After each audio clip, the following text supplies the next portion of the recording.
From Botox to social media filters and editing apps, we live in a new age of beauty where there's pressure to present that perfect image and where women feel constant comparison. In her new book, Pixel Flesh, How Toxic Beauty Culture Harms Women, Ellen Atlanta shares her story of how she quit the beauty industry after she saw what it was doing to teen girls. And Ellen joins us this morning. Good morning. Hi, thank you so much for having me.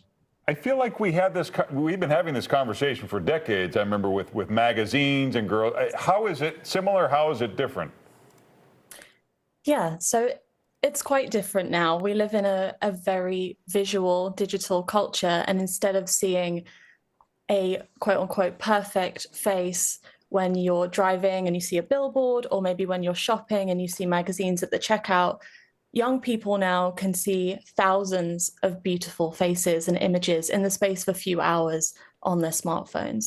So the intensity has massively increased. And also you see celebrities and influencers in the same place as all your friends. There's kind of nothing to distance that unattainable beauty ideal anymore. Everyone has access to editing apps and filters now.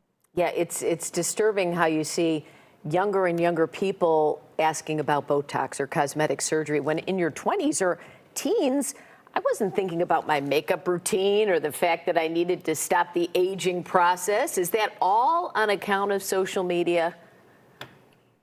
I think a huge part of it is, we're seeing a huge increase in the number of girls in their late teens, early 20s, starting to invest in anti-aging routines, starting to get what's known as baby Botox, which is Botox that you start incrementally in your early 20s to prevent aging. We're seeing very young girls in kind of high school and younger in elementary school starting extensive skincare routines now.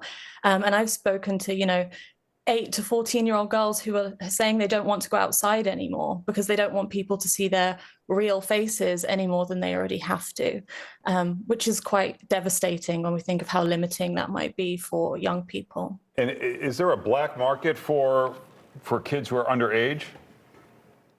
Yes, the regulation around these things needs a lot of work.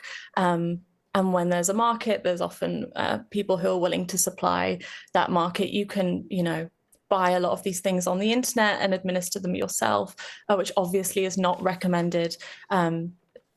People are going to, non-accredited administrators. It's kind of the Wild West out there. So what do we do to fix all this? Social media is not going away anytime soon. These filters get better and better on phones where you're afraid to put a regular picture on the phone. We're all guilty of that. Yeah. I think there's quite a few things we can do. And I try in the book to be as tangible in the advice I give as possible, because you're so right. It's not helpful to say, log off and stop thinking about beauty, because we know these things have such huge currency in our lives. These things are so important.